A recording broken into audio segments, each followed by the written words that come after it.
네, 여러분 안녕하십니까? 서울경제신문의 뉴욕 특파원 김록입니다. 2월 27일자 월가 위클리 시작하도록 하겠습니다. 이번 주는 테슬라 인베스터 데이, 전기차 대중화 문 열까 이런 제목으로 좀 잡아봤는데요.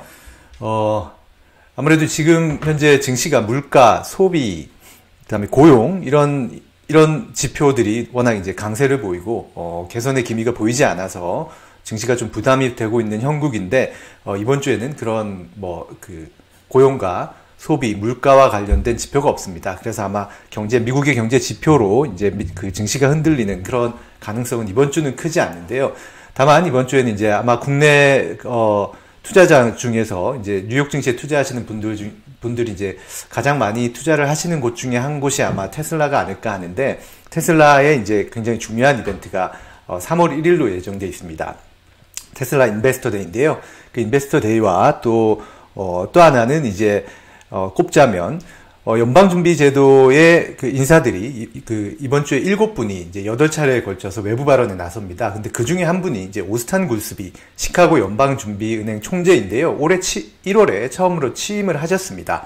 그런데 하필 이제 이번에 시카고 연은이 FOMC에서 투표를 하는 그 차례입니다. 그러니까 오시자마자 이제 투표를 하게 됐는데, 그동안 이제 한 번도 외부 연설을 취임 이후에 안 하셨었어요. 근데 이번에 처음으로 이제 외부 연설을 하기 때문에 이분은 어떤 이제 성향인가, 지금 비둘기파로 분류되긴 하지만 이분의 성향을 좀 알 수 있는 그런 계기가 될 전망입니다. 그래서 이번 주 월가 위클리는 테슬라 인베스터 데이와 그다음에 이제 지금 현재 물가 상승에 따른 증시의 부담이 어떤 상황인지 그런 것들을 좀 중심으로 이번 주 경제 지표와 이벤트 한번 일정을 살펴보도록 하겠습니다. 지난주 같은 경우에는 뉴욕 증시에 좀 힘든 한 주였습니다. S&P 500이 2.7% 하락한 것을 포함해서 다우존스가 3% 떨어지고 나스닥도 3.3% 하락했습니다. 뉴욕 증시 대표 세 지수가 동시에 다 하락을 했는데요.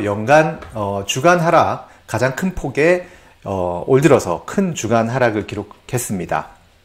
이게 아마 지금 채권 시장, 그 다음에 선물 시장, 그 다음에 통화, 외환 시장 이렇게 전부 다 이렇게 좀 그 연준의 고강도 긴축을 좀 전망을 하면서 움직이는 그런 분위기였는데요. 그동안 나스닥 같은 경우에는 그런 걸 좀 덜 받다가 이제 지난주부터는 좀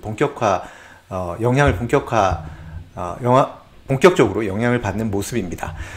금리 전망은 이미 채권 시장은 높아지고 있었죠. 이제 1월 특히 이제 개인 소비 지출이 높아진 것이 결정적이었을 텐데요. 한번 이 위에 표를 한번 보시면 아래 표를 보시는 게 좋을 것 같습니다. 여기 이 가운데 왼쪽 표부터 보시면 원래 한 10월에 6.1에서 이제 연간 전년 대비 기준으로 12월까지 이제 그 인플레이션 둔화 추세가 명백했었는데 1월 들어서는 오히려 상승했죠. 디스인플레이션이라고 막 이렇게 제롬 파월 의장도 소리 높여 외치고 했었는데 그런 추세가 1월 PCE상에는 나타나지 않았던 겁니다. 그리고 전년 대비로 보면 이게 주요 항목별인데요.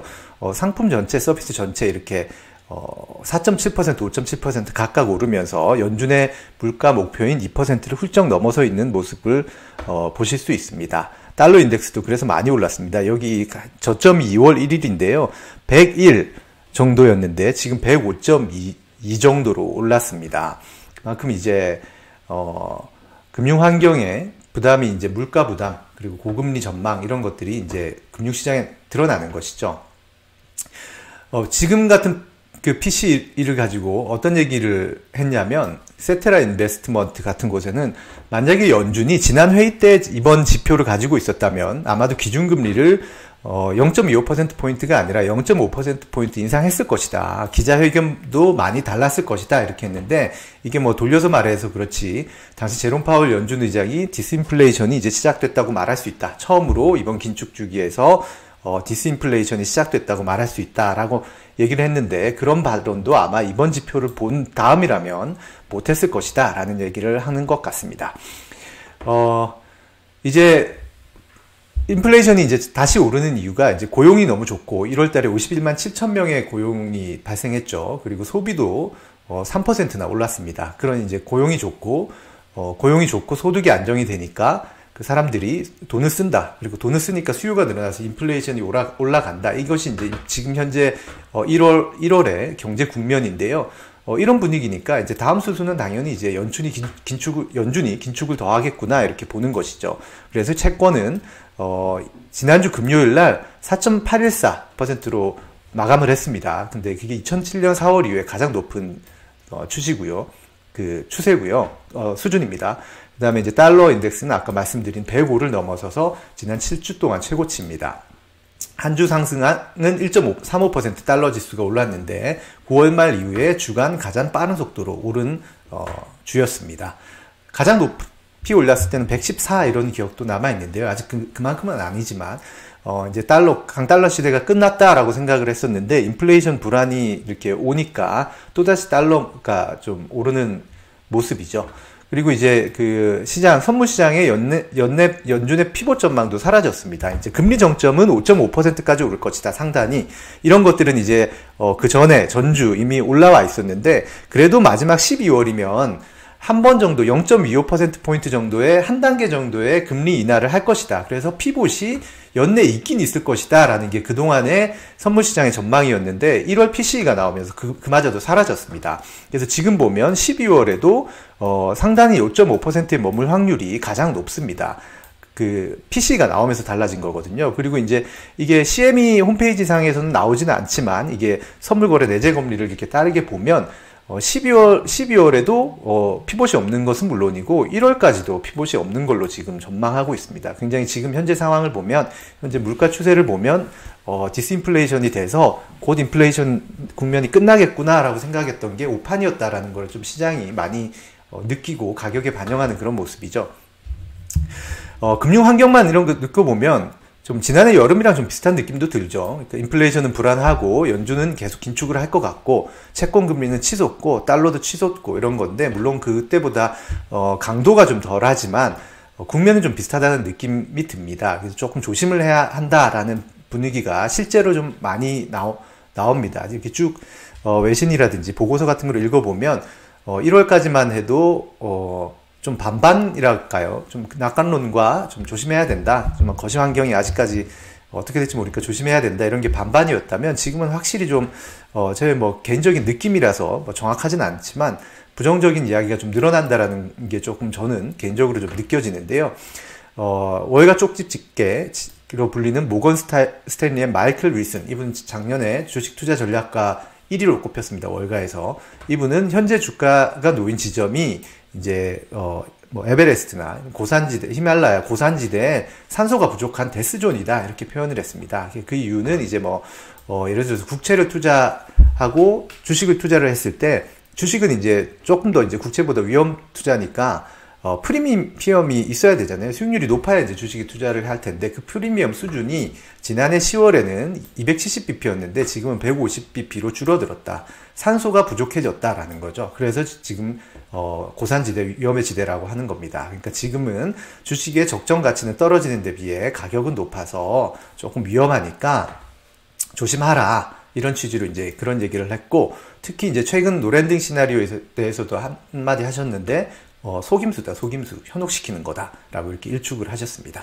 그래서 이번 주 증시도 이제 이런 큰 흐름 속에 시작하게 되는데요. 근데 이번 주는 물가나 고용이나 소비와 같은 주요 지표가 아까 말씀드린 것처럼 있지가 않아서 지표가 분위기를 반전할 만한 그 이벤트가 되지 않을 가능성이 큽니다. 물론 장담할 수 없죠.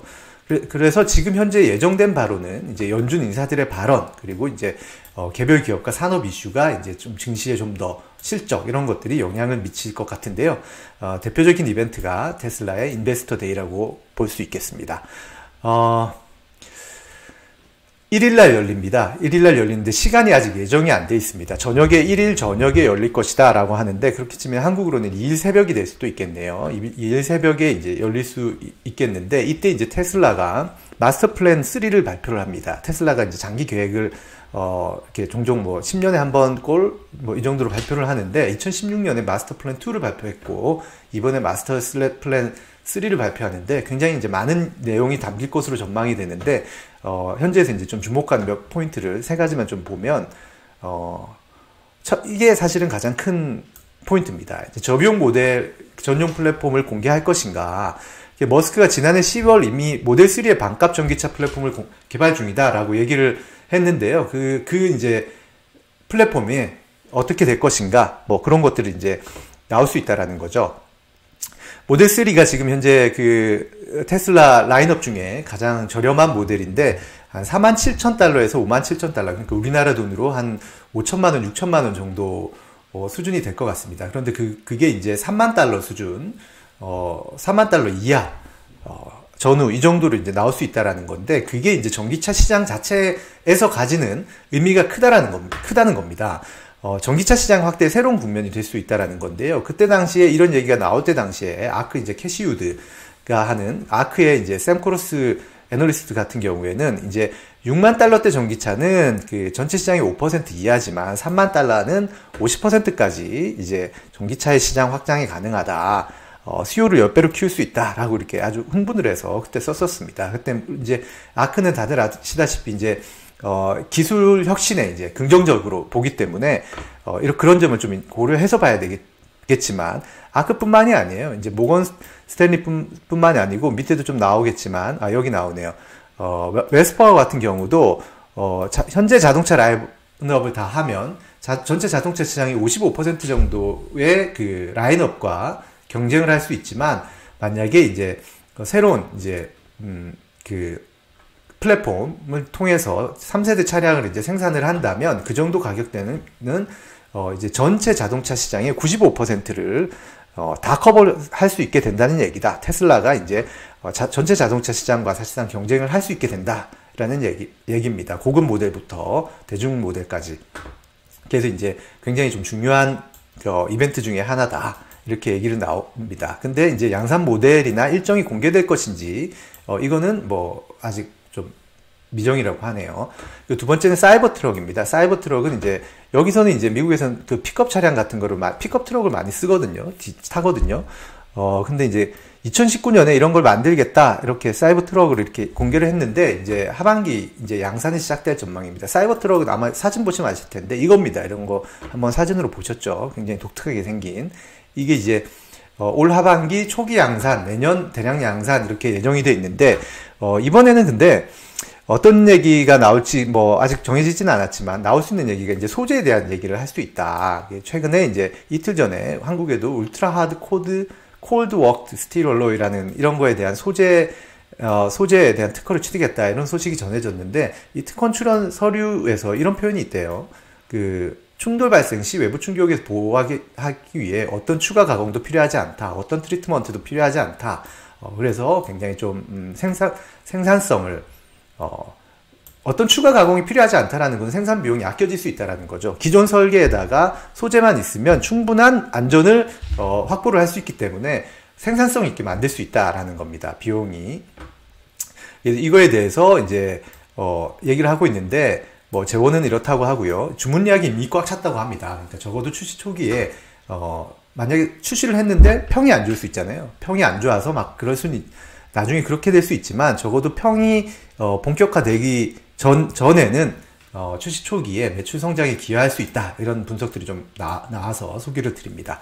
그리고 이제 신규 기가 팩토리, 이건 이제 현재 이슈라기보다는 우리나라가 좀 관심을 가질 수 있을 것 같아서 좀 뽑아봤는데, 이제 우리나라가 후보지였죠. 그런데 지금 여전히 정부는 이제 물밑에서 열심히 유치 경쟁 중이라고 이제 밝히긴 했는데, 사실상 이제 해외에서는 멕시코나 인도네시아가 유력하다라는 그런 분위기가 나오고 있습니다.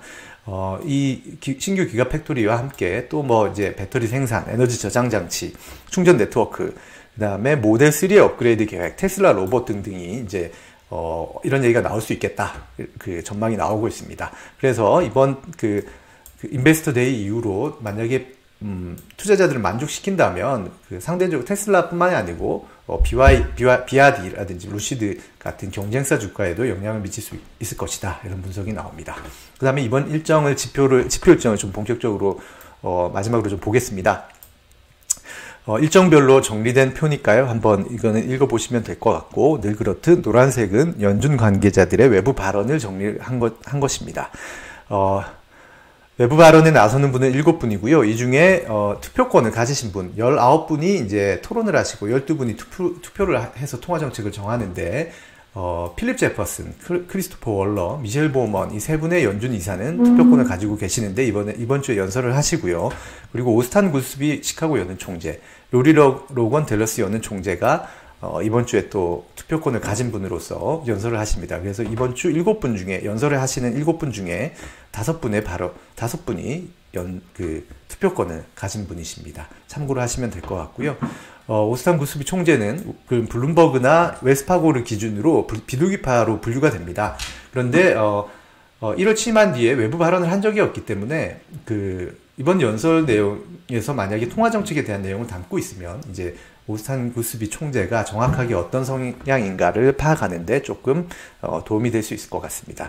그 외에 이제 이런 내구재, 그다음에 이번 주는 이제 전반적으로 경제 제조업이나 서비스에 대한 그런 지표가 좀 상대적으로 이제 중요한 지표가 될 텐데요. 내구재 수준은 좀 떨어지는데 마이너스 4%입니다. 안 좋죠. 근데 이게 이제 전월 5.6% 성장해서 4%로 확 꼬꾸라지는 것이냐, 그런 건 아닙니다. 안 좋긴 안 좋지만 그냥 추세적으로 안 좋은 것이지 갑자기 꼬꾸라지는 건 아닙니다. 근데 이렇게 보이는 이유는 지난해 12월에 보잉이 이제 250대를 수주를 받으면서 5년 만에 최고치 수주를 기록했었거든요. 그러니까 그때 내구재 신규 수주 지표가 확 뛰었던 것이고, 1월은 이제 보잉의 수주가 다시 55대 정도 수준으로 돌아오면서 이제 원래 가진 체력 정도로 돌아온 겁니다. 그러니까 뭐 이렇게 나올 것이다 라는 전망이 있고요. 그 다음에 이제 1월 잠정주택 판매 증가폭 둔화됩니다. 주택시장 좀 별로 안 좋죠. 네, 그 다음에 ISM 이번 주에 이제 제조업 서비스업 둘 다 나오는데, 일단 1일날 수요일날 제조업부터 나옵니다. 48이 나올 텐데요. 전월 47.4보다는 좋아지지만 50이 기준이니까 50 아래 있으면 경기가 경제활동이 위축 국면이라는 뜻입니다. 계속 위축이 됐고, 금요일에는 서비스 지수가 나오는데 이제 54.5로 전월보다는 좀 줄지만 여전히 50 이상이 있어서 경기 확장 국면입니다. 만약에 이제 인플레이션만 기준으로 본다면 ISM 서비스 지수 같은 이런 서비스 경기가 위축된다라는 신호가 나오는 것이 아무래도 이제 가장 물가나 이런 전망에 큰 영향을 미칠 수 있을 변화일 텐데요. 아직까지는 여전히 그런 신호는 없네요. 그 다음에 신규 실업수당 여전히 높습니다. 19만 7천 건으로 나올 거라고 예상하고 있는데, 지난주에도 20만 건, 19만 7천은 예상했지만 실제로 19만 2천 건이 나왔죠. 계속 최근 들어서는 계속 전망치를 하회하는 분위기인데요. 다만 이제 우리가 좀 기준을 잡고 보면 좋은데, 좀 신규 실업수당 청구 건수가 좀 안정된다라고 볼 수 있는 수준이 이 정도로 보시면 될 것 같습니다. 21만 8천 건. 왜냐하면 그게 이제 2019년 팬데믹 이전 전년도에 1년 평균 주간 건수가 21만 8천 건이거든요. 그러니까 팬데믹으로 노동시장이 이제 좀 꼬이기 전에 수치가 주간 21만 8천 건의 신규 실업수당 청구 건수이기 때문에 앞으로 뭐 이 정도 수준이 안정적으로 나온다라면 좀 상황이 개선이 되느냐, 되지 않고 있느냐, 이런 걸 좀 판단하시는 데 도움이 될 것 같습니다. 오늘 준비한 소식은 여기까지입니다. 이번 한 주도 행복하고 건강한 한 주 보내시기 바랍니다. 감사합니다.